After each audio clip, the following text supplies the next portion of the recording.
What's up, you guys? It's your boy Miguel here to give you your daily dose of radiation. In today's video, we are covering what my daily schedule was when I was an X-ray tech student. So to give you context, I am now a night shift X-ray tech. I've been doing it for over 4 years. Trauma 3 ER in the great state of Texas. So, as you can see back there, I have little ones.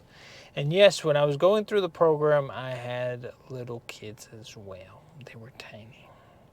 So that can throw you can see how this schedule, depending how you are in your life, if you have kids or you have other stuff going on, it'll get fun. I'll let you know that. A little bit of the energy drinks and caffeine will come into play, but I'll give you a playback of my situation, which is, I would assume, one of the more harder situations to be in, more intense. If you don't have kids, it shouldn't be as hard as mine was. So there's going to be two roles. It's two little situations. It's with clinicals and then the part without clinicals, right? Depending on your school, some places begin clinicals right away. Other ones, you'll begin clinicals on the second part of the semester. So essentially, you have your class and you have lab, and then you have actual clinicals, right? For me, at the very beginning, we were just going to school. We were getting there about, I think we started at 8. It was 8 to 10 was the first class, had a break, and then I think it was 30 minutes or an hour break, and then from like 12 to 2 was another class. And then we would have lab in the afternoon, which probably another hour and a half of lab. So probably about 2 or 3 we would be done technically with everything.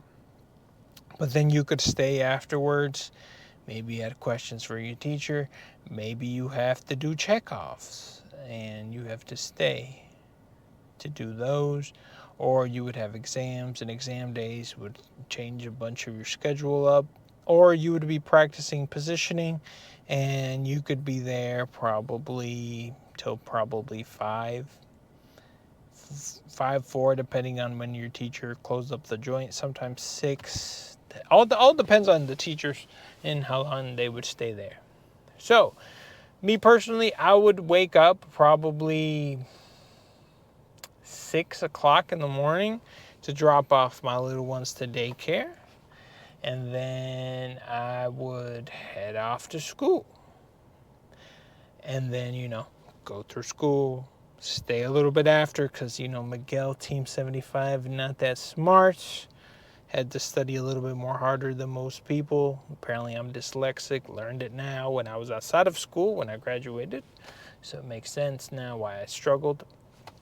And then probably I'd pick up the kids about 5 or 6 o'clock. I can't remember exactly-ish.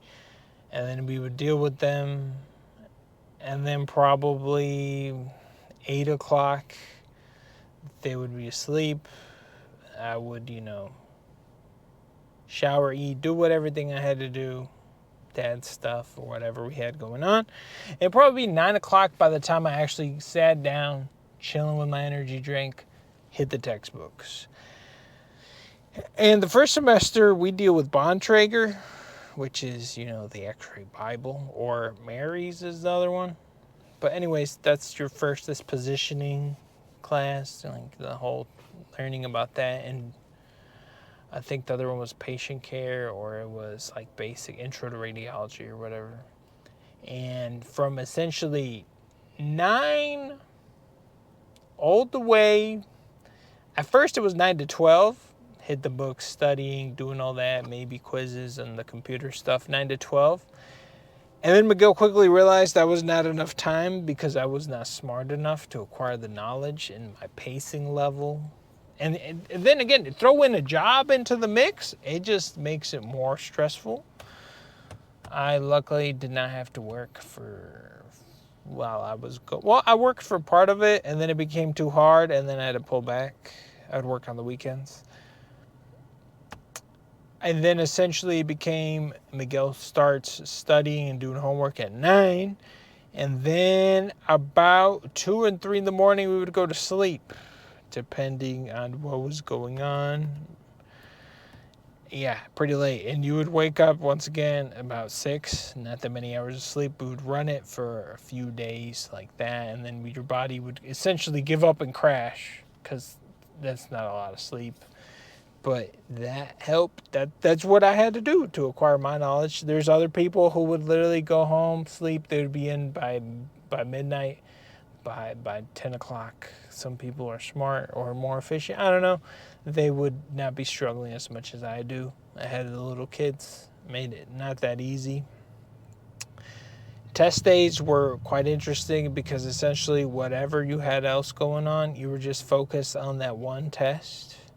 Some teachers would stack multiple tests. Different classes would all stack on one day, which would cause a very hectic study night, endless study nights. And then you would throw in the actual clinical aspect later on. And essentially you'll have one day where it's just clinicals, like ours was from like 8 to 4:30. Unless it's trauma, then the trauma rotation is from 2 to 10:30, I believe. And essentially it would be one day's class, one day clinicals, and do it again. And sometimes Fridays would be just for labs, and essentially you'd either be checking off on labs as far as positioning, and that whole day would just be clear to that, because essentially from 8 all the way to 3 they would be checking off people for positioning, and it would take the whole day. Sometimes for some schools, hold on, let me take care of this. Sometimes for schools, they would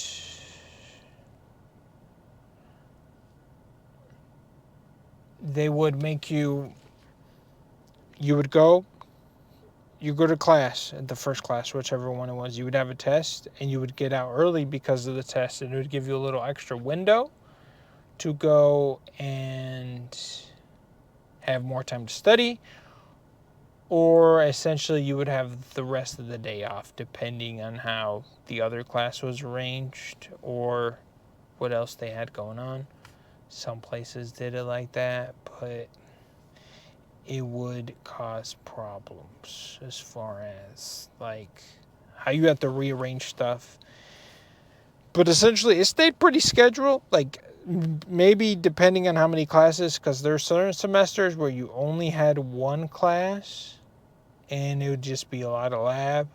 And then there would be the clinical aspect in the summers where it would just be online class and then just clinicals. And then it would just be only clinicals, which I'd rather just do clinicals and then have to deal with all the school aspects, like the actual other stuff. Those were pretty easy for me because you would essentially just work for free, and you would just go up there, push the button, come home, and then just write a little thing of what you did, and it wouldn't take too long, right?